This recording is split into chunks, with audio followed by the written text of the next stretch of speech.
verso de número 38, nós vamos ver então os discípulos fazendo uma pergunta para Jesus. Jesus estava na polpa dormindo sobre o travesseiro.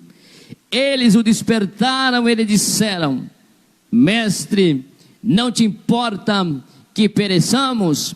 Meus irmãos, no momento em que começa a tempestade, eu penso, e a Bíblia me dá esse direito de pensar, que os discípulos lutaram com as suas forças, pois eram ágeis, habilidosos, acostumados. Era a primeira vez que o único inexperiente de viagem ali era Jesus. Era a primeira vez que Jesus estava atravessando o mar da Galileia. Os outros já tinham feito isso muitas vezes. Então eles lutaram, tentaram ver se contornavam a situação, mas quando não deram mais conta da situação, da grande tempestade, então eles resolvem acordar o mestre. Há quem diga que um bom judeu não faz isso, ele não acorda quem está dormindo. Não, ele não acorda, ele espera a pessoa acordar, porque é falta de educação. Os irmãos que leem e estudam vão ver isso claramente. Mas a cidade era tão grande que eles resolveram acordar alguém que eles respeitavam. Sim, senhores, acordar alguém que estava dormindo sobre um travesseiro. Esse acordar, irmãos, tem um sentido muito amplo. Por quê?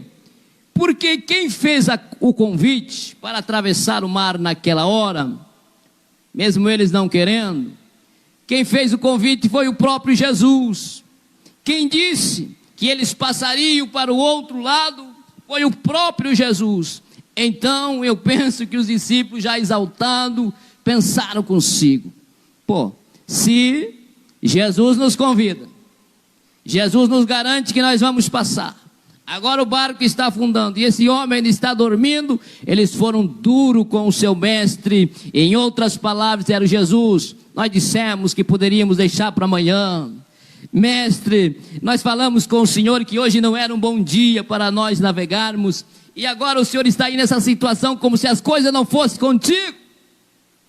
Então Jesus, passando a mão no rosto, sonolento, despertando, no versículo 39, repreendeu o vento e disse ao mar: acalma-te, emudece.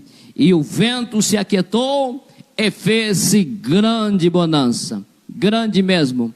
Quanto maior é a tempestade, maior ainda é o milagre. A Bíblia diz que aonde abundou o pecado, superabundou a graça. Nós percebemos por esse texto que realmente o problema, a dificuldade era grande. Sendo assim, houve grande bonança. Quando nós olhamos para a palavra detalhadamente, nós vamos observar que essa bonança não aconteceu só porque a natureza se acalmou, porque o mar parou de mandar as suas ondas, porque o vento parou. Não, foi grande porque depois de acontecer este milagre, então houve uma paz interna com os seus discípulos, e eles começam ali a entender algumas coisas, que realmente aquele ser que ali estava era alguém diferenciado, era alguém diferente. A paz tão grande que ficou, que eles sentiram tranquilidade. Eu quero abrir um parênteses aqui para dizer a você que está nos vendo, nos escutando, nos assistindo neste momento, é que o mundo passa por turbulência, mas a maior de todas não é essa que está acontecendo aí fora. Não, a maior de todas está acontecendo aqui dentro de algumas pessoas. Pessoas que estão sofrendo, preocupados, alguns já não se alimentam mais direito, estão trazendo para si a dificuldade que muitas vezes nem é com ele tanto assim. Então Jesus está dizendo para ti nesta noite: filho, aquieta o teu coração, essa tempestade vai passar, eu estou no controle, eu estou no comando. Igreja de Jesus, levante a cabeça e continue a praticar o que praticavam antes.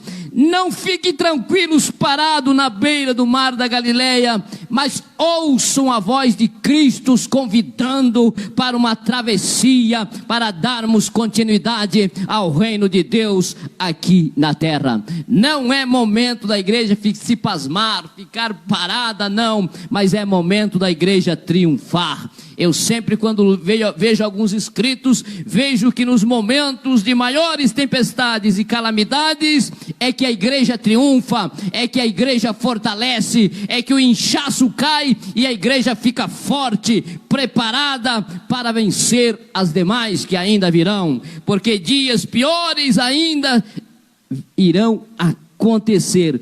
O importante aqui é que Jesus esteja contigo. E quando nós obedecemos ao mandado, ao chamado de Jesus, irmãos, nós estamos certos que não vamos perecer. Os discípulos exigiram de Jesus isso, mas Jesus estava presente para dar o sustento que naquele momento os discípulos precisavam e estavam também aprendendo com o Mestre. Eu quero dizer neste instante a você ouvinte, a você amigo, você que pertence à igreja ou não, não importa, que Deus tem um ponto de contato com a terra. E esse ponto de contato é com o povo adquirido, com a nação eleita, isto é, a igreja. O ponto de contato de Deus com a terra é a igreja. É a igreja. Quando eu olho para um texto em que Jesus disse assim: vós sois, Ele está nos responsabilizando. Ele está dizendo para a igreja que as coisas boas que acontecerem, que as coisas ruins que acontecerem, a responsabilidade é da igreja, é minha. Os problemas lá fora, o problema do mundo não começou no mundo, o problema do mundo começou na igreja. Quando começa o problema aqui na igreja, então esse problema se alastra. Eu fico pensando, muitas pessoas que frequentam igreja há muitos anos, eu sou um exemplo, por exemplo, 50 anos palmilhando nesta casa, palmilhando nesse reino, todos os domingos, religiosamente, né? Nós pegamos uma Bíblia e uma harpa e empunhamos, e ficamos parecidos com a igreja e vamos ao templo, parecido com a igreja. Mas será que nós somos igreja mesmo? Será que nós somos? Jesus queria ensinar isso aos seus discípulos. Agora, não temos esta liberdade de se reunir do jeito que nós gostamos, costumeiros. Nós não temos mais esta liberdade, mas eu creio que agora está nascendo a igreja que Jesus realmente quer que ela exista. É este momento em que está nascendo a verdadeira igreja, que ainda enfrentará dificuldades, mas que a presença de Jesus vai suprir a todas as necessidades. A igreja do arrebatamento é esta igreja que vai se fortalecendo. Tantos anos de fé, desde que me conheço, que me lembro de tudo que aconteceu, quantos sinais que concerne a vinda de Cristo em cumprimento da sua palavra. E estes que nós estamos vendo nesses dias é só mais um. Outros ainda virão e passaremos por eles, se Deus permitir, para fortalecimento.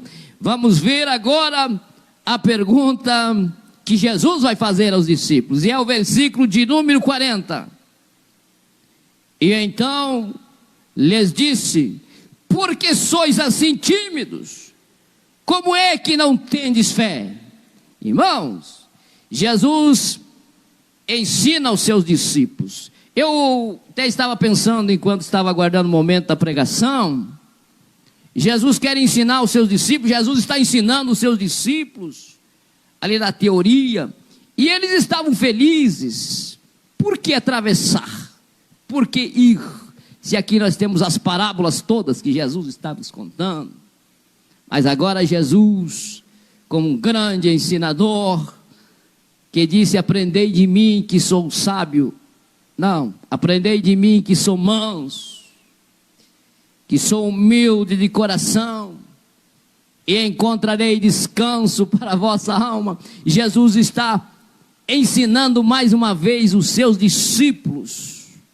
E então Jesus disse: por que sois assim tímidos? Irmão, igreja ouvinte da palavra, você não acha que a igreja está tímida demais? Será que nós não estamos confortáveis? Eu penso, estou refletindo esta semana, depois de haver até conversado um pouquinho com o meu pastor presidente. Será que não é conforto demais? E eu tenho absoluta certeza que isso tudo que está acontecendo não é outra coisa senão a voz do Altíssimo querendo dizer alguma coisa para mim. E se você e eu puder entender, vamos deixar a timidez. O que é timidez? Alguém que se esconde, alguém que não comparece, alguém que não quer estar junto, alguém que deixa de ser fiel, alguém que por qualquer coisa se afasta. Nem estou falando do tempo, mas da presença de Deus. Estamos vivendo um momento de 40 milhões de pessoas que não frequentam mais igreja, e Deus está falando com estas pessoas. Deus está querendo dizer alguma coisa, e se nós entender, Deus reverte toda a situação, porque o compromisso de Deus é para conosco e nosso para com Ele. Então Deus está dizendo alguma coisa. 40 milhões de pessoas ou mais que não aceitam ser pastoreados, que não aceitam mais a palavra genuína.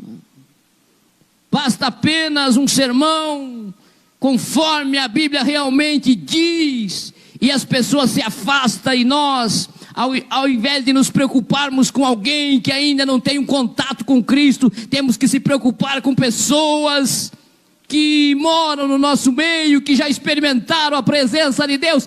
Ei, igreja, é momento de nós perdermos a timidez e mostrar a nossa cara, mostrar por que é que viemos e o que somos e para onde estamos indo. É isso que Jesus está nos ensinando nestes momentos de aflição. É isso que Jesus está dizendo para a sua igreja. Ele está falando com a igreja, porque Ele fala com a igreja. Ele está falando com o seu povo. Ele quer que nós saiamos desta zona de conforto para vivermos inteiramente um evangelho que é diferente disso que muita gente pensa. Que evangelho é esse que vivemos do jeito que queremos, permanecemos do jeito que somos? Jesus nos aceita do jeito que nós somos, mas não permite que nós permanecemos como somos. Nós precisamos mudar, e sempre temos que partir para um fim, temos que passar para o outro lado. Há um convite de Jesus, não é momento de parar. Eu sei que tem gente dizendo: poxa, já é tarde, o ministério já acabou. Até eu já disse isso algumas vezes. Meu cabelinho já ficou branco, já fiz o que tinha que fazer. Ei, não é tarde não. Enquanto nós vivemos, temos que estar pronto a obedecer a voz de Deus. Obedecendo a voz de Deus, nos dá direito a sermos libertos da aflição, da tribulação, de qualquer coisa que vier a acontecer. Mas temos que viver uma vida em obediência à santa palavra de Deus. É com a igreja que Ele fala. Jesus quer arrebatar a igreja. Eu sei que você não acredita mais em arrebatamento, mas Jesus quer arrebatar a igreja. Eu não vou dizer aqui que Jesus vai voltar durante a epidemia, nem depois, eu não sei quando. Eu quero dizer aqui que Ele vai voltar.